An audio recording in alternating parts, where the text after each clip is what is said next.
नमस्कार दोस्तों, कैसे हो आप सब? उम्मीद करता हूँ आप सभी अच्छे होंगे और आपका अपने परिवार मैथ्स विद जेलवाला में बहुत-बहुत स्वागत है। तो चलिए दोस्तों, जैसे कि मैंने अभी आपको जो है प्रस्तावना का एक क्विक रिवीजन करा दिया है, आपका एग्ज़ाम है और उसके लिए बहुत सारी शुभकामनाएँ। और जो है आपको मैंने जो है भारत के सोर्स संविधान के जो स्रोत हैं, किस-किस देश से क्या-क्या चीज़ें ली गई हैं हमारे संविधान में, वो बता दिया है। उसी प्रकार हम एक क्विक रिवीजन की फॉर्म में हम देख लेते हैं, क्या देख लेते हैं कि हमारी जो है संविधान में अनुसूचियाँ दी गई हैं। कितनी अनुसूचियाँ दी गई हैं? 12 अनुसूचियाँ दी गई हैं, जिन्हें एक बार रिवाइज़ कर लेते हैं, यहाँ से क्वेश्चन आने की पूरे-पूरे चांस हैं।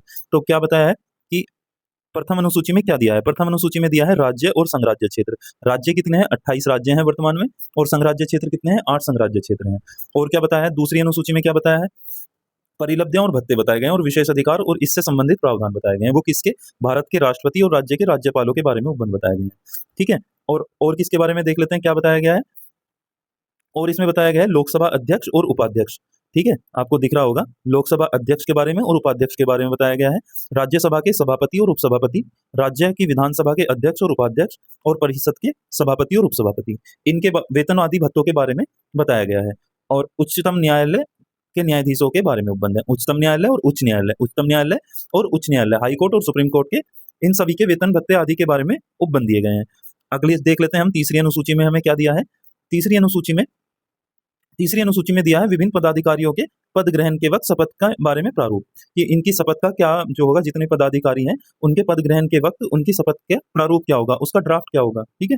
कौन जो है शपथ किस चीज की शपथ, जैसे राष्ट्रपति है वो कैसी, उसकी शपथ का क्या प्रारूप होगा, अन्य जो विधायक हैं या अन्य सदस्य हैं उनकी शपथ का क्या प्रारूप होगा। तो ये जो है तीसरी में बताया गया है। चौथी अनुसूची में क्या बताया गया है? चौथी अनुसूची में बताया गया है राज्यसभा की सीटों का आवंटन। क्या बताया गया है? राज्यसभा की सीटों का आवंटन। ठीक है? पांचवी में क्या बताया गया है? पांचवी अनुसूची में बताया गया है, देख लेते हैं। पांचवी अनुसूची में बताया है कि अनुसूचित क्षेत्र जो है, अनुसूचित क्षेत्र जो है, अनुसूचित क्षेत्र में अनुसूचित जाति और जनजाति के प्रशासन के बारे में नियंत्रण का उल्लेख है। पांचवी अनुसूची में क्या बताया गया है? पांचवी अनुसूची में बताया गया है अनुसूचित क्षेत्र और अनुसूचित जातियों के प्रशासन और नियंत्रण के का उल्लेख बताया गया है। छठी अनुसूची में क्या बताया है? ये इंपोर्टेंट हो जाता है, इसमें कंफ्यूजन मत होना। क्या कंफ्यूजन नहीं होना इसमें, हमें क्या कंफ्यूजन पैदा नहीं होने देना है यहाँ पे। पांचवी अनुसूची में तो बताया है अनुसूचित क्षेत्रों में अनुसूचित जातियों के प्रशासन के और नियंत्रण का उल्लेख है।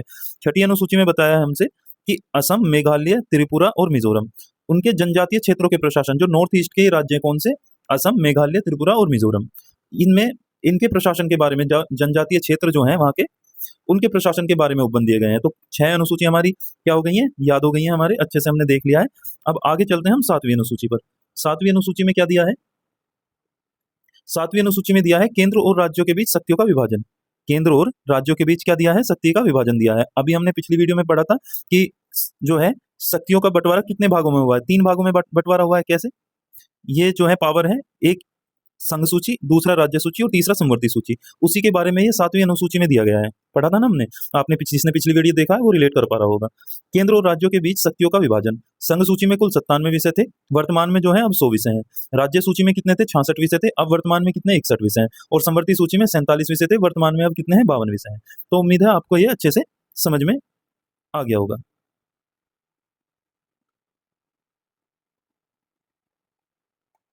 तो चलिए 8वीं अनुसूची देख लेते हैं। 8वीं अनुसूची में क्या दिया है? 8वीं अनुसूची में दिया है भारतीय संविधान को मान्यता प्राप्त 22 भाषाओं का उल्लेख है। जब संविधान लागू हो रहा था तो तब मूलतः 14 भाषाओं का उल्लेख था और 8 भाषाएं कैसे जोड़ी गई हैं? ये बाद में जोड़ी गई हैं। पहले सिंधी को जोड़ा गया, फिर नेपाली और मणिपुरी और कोंकणी को जोड़ा गया, और फिर किसे बोर्ड मास से याद रखेंगे? बोडो, डोंगरी, मैथिली और संताली को जोड़ा गया। अभी मैं इसके लिए अलग से नेक्स्ट वीडियो में आपको बता दूंगा कि किस संविधान संशोधन से ये सब भाषाएं जोड़ी गई हैं। ठीक है?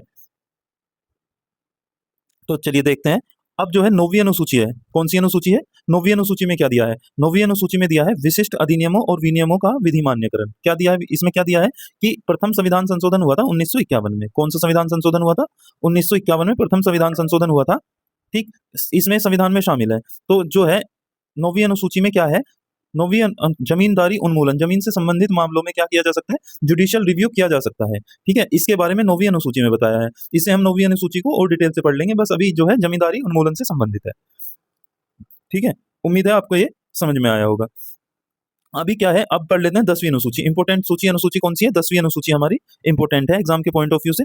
इसमें क्या दिया है 10वीं अनुसूची में? इसमें दल परिवर्तन के आधार पर अयोग्यता के बारे में उपबंध है। यदि कोई सदस्य, ठीक है, दल बदल लेता है, मतलब एक सरकार से जो है चुने जाने के बाद दूसरे दल में चला जाता है, दूसरी किसी पार्टी में चला जाता है, तो उसकी सदस्यता निरस्त कर दी जाएगी। और 52वां संविधान संशोधन 1985 में यह संविधान ये जोड़ा गया था संविधान में, ठीक है, संशोधन के द्वारा। कौन से? 52वें संविधान संशोधन, तो याद रखना है। पीछे हमने पढ़ा था 42वां संविधान संशोधन द्वारा प्रस्तावना में जोड़े गए थे, ये हुआ था 52वां संविधान संशोधन 1985 में, ठीक है। इसमें इसके दंड के प्रावधान दिए गए हैं कि क्या अयोग्यताएं हैं और उसका जो है सदस्य को जो है क्या खामियाजा भुगतना पड़ेगा, ठीक है।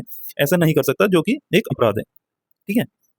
11वीं अनुसूची में क्या है? 11वीं अनुसूची पहले तो हमें ये पता होना चाहिए, मूल संविधान में तो थी नहीं, तो 11वीं अनुसूची जो थी हमारी, ये जोड़ी गई थी कब? ये जोड़ी गई थी 73वें संविधान संशोधन अधिनियम 1992 द्वारा जोड़ा गया था। इंपोर्टेंट जो है, इसमें कुल 29 विषय हैं और ये पंचायतों से संबंधित है।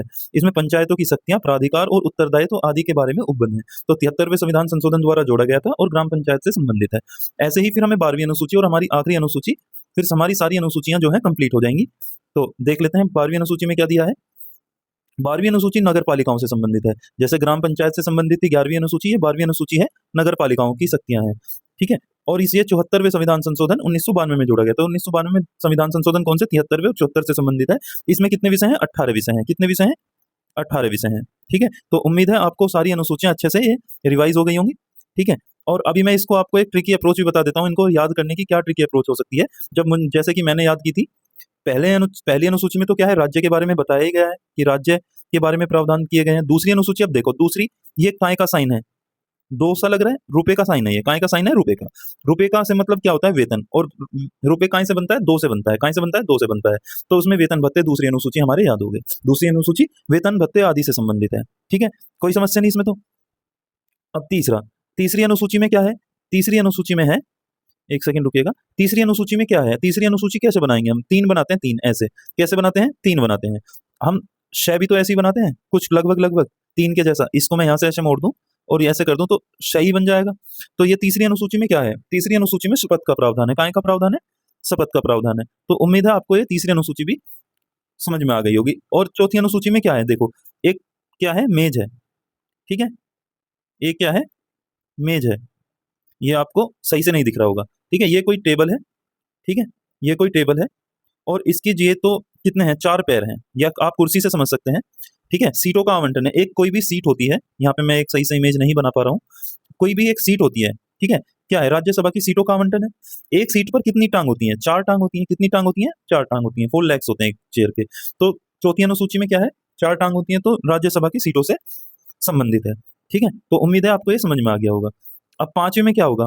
पांचवी अनुसूची में अनुसूचित जाति और जनजातियों के प्रशासन से नियंत्रण है। और छठी में, छठा कैसे याद रखेंगे?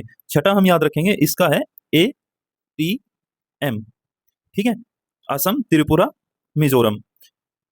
MN याद रख लेंगे, मनी नहीं, मणिपुर नहीं है इसमें। कौन नहीं है? मणिपुर नहीं है। असम है, त्रिपुरा है, मिजोरम है और मेघालय है। मणिपुर नहीं है। N लगा के इसे क्रॉस कर लेना, जिससे आपको कायम है मिजोरम में और मणिपुर में कंफ्यूजन ना हो। ऐसा भी तो हो सकता है ATM आपने याद रख लिया, ATM आपने याद रख लिया, यहाँ पे दो बना सकते हैं। क्या बना सकते हैं? दो बना सकते हैं। जैसे आपने ATM बना लिया और M के साइड में छोटा सा दो लिख लें, जिससे आपको याद रहे कि M किससे बनता है। M किससे बनने वाले दो जो है स्टेट हैं, क्या कौन से? एक तो A से 4 असम हो गया, T 4 त्रिपुरा हो गया, M 4 मेघालय हो गया और M 4 मिजोरम हो गया। मणिपुर याद रखना कि मनी नहीं होता, इस ATM से मनी नहीं निकलेगी। इस ATM से, ये ऐसा ATM है, इससे क्या नहीं निकलेगी? मनी नहीं निकलेगी, बाकी सब कुछ निकलेगा। तो उम्मीद है आपको अच्छे से समझ में आ गया होगा ये, ठीक है। तो छठा भी हमें याद हो गया कि छठी अनुसूची में क्या दिया है। अब क्या है? सातवीं अनुसूची हमें पता है, सातवीं क्या है? सात से क्या बनती है? शक्ति। क्या बनती है? सात से शक्ति, ठीक है, क्या बनती है? सात से शक्ति बनती है। शक्ति माने पावर। तो सातवें में क्या है? शक्तियां। शक्ति कितनी है? तीन है, राज्य की शक्तियां, केंद्र की शक्तियां और दोनों की मिली जुली शक्तियां, ठीक है। तो उम्मीद है आपको ये सब ट्रिक है, जो ट्रिक है ये मैं बता रहा हूँ आपको समझ में आ रही होंगी और अच्छे से आप इन्हें रिकॉल कर पा रहे होंगे।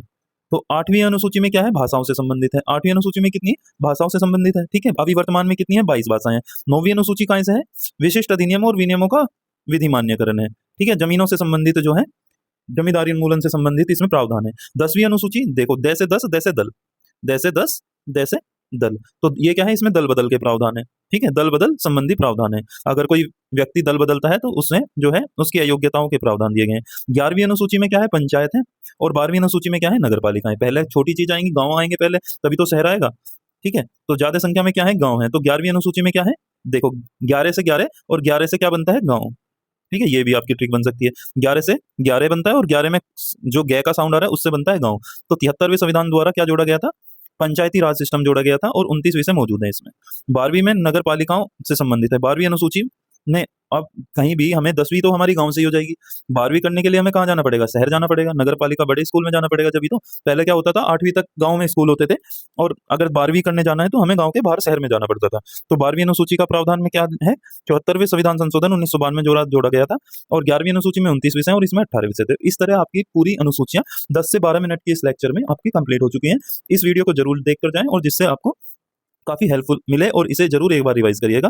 तो आपकी मेरी तरफ से बहुत-बहुत शुभकामनाएँ और जो है ये आपका एक क्विक रिवीजन हो गया, ठीक है? उम्मीद है आपको ये वीडियो अच्छा लगा होगा। अगर वीडियो अच्छा लगा हो, वीडियो को लाइक कीजिएगा और चैनल को सब्सक्राइब कीजिएगा और कमेंट करके ज़रूर बताइएगा कि आपका एग्ज़ाम कैसा हुआ और हेल्पफुल रहेगी ये वीडियो आपको। जय हिंद, थैंक यू।